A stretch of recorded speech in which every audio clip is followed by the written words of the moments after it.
The 3rd of May, War.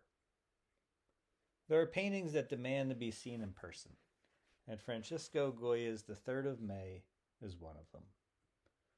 Though widely recognized as one of the most powerful anti-war paintings in history, its full impact cannot be understood through reproductions alone.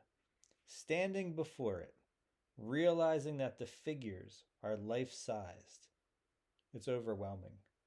The immediacy, the scale, and the sheer physicality of Goya's brushstrokes give the work a visceral presence that pulls the viewer directly into the horror of the moment. It is a masterpiece that bridges romanticism and modernism, embodying raw emotion, defiance, and the inevitability of death. Goya uses a single stark light source, the lantern on the ground, to illuminate the central figure and cast the rest of the scene into a shadowy abyss. This recalls Caravaggio's The Calling of St. Matthew, where a dramatic beam of light highlights the chosen figure. But here, rather than signifying divine revelation, the illumination is brutal, exposing the doomed man to his fate. The lantern creates a confined, claustrophobic space, pressing the scene against the viewer as if there is no escape, no distance from the impending execution. This use of light heightens the immediacy of the scene, making the viewer feel as though they are present at the moment of death. The visible, rough brushstrokes further intensify the urgency, suggesting an unfiltered emotional response rather than polished, detached history painting. In this way, Goya anticipates modernism, moving beyond the precision of neoclassicism into something far more expressive and direct. The fate of the Spanish rebels is already written in the pools of blood in the foreground. Their bodies lie crumpled, devoid of dignity, their lifeless forms foreshadowing what will come next. Yet, at the center of the composition stands a defiant protagonist, his arms raised in a gesture that is both submission and resistance. His outstretched arms and glowing white shirt recall Christ at the crucifixion, elevating him to the status of a martyr.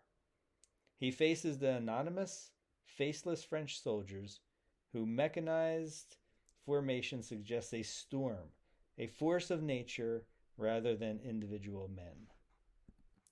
This idea aligns with the romantic themes of man against nature, where overwhelming forces, whether the sea, a storm, or in this case, an army, threaten to consume the individual. By removing their faces, Goya strips the soldiers of humanity.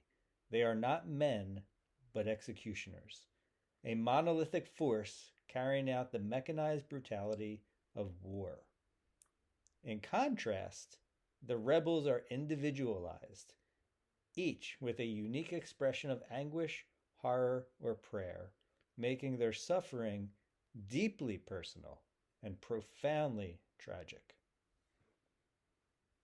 Goya's The 3rd of May exemplifies Romanticism's obsession with emotion, the individual, and the sublime terror of existence. Unlike neoclassical history paintings that often glorified battle, Goya rejects heroism and triumph. There is no victory here, no redemption, only slaughter and suffering. The painting does not seek to intellectualize war, but to force the viewer to feel its horror. At the same time, Goya's expressive brushwork and use of stark contrast foreshadow modernist movements, particularly Impressionism and Expressionism. The loose, urgent handling of paint conveys movement and immediacy, a shift away from the rigid techniques of the past. Few paintings capture the tragedy and cruelty of war as powerfully as The 3rd of May. Its scale, its physical presence, and its sheer emotional force make it one of the defining images of political resistance. It is a romantic painting, yes, but it also has something more. It is a precursor to the modern age, a raw, unfiltered scream against oppression. Goya does not give us an epic battle or a heroic last stand. He gives us something far more terrifyingly real, the inevitability of violence and the courage to stand against it, even in the face of death.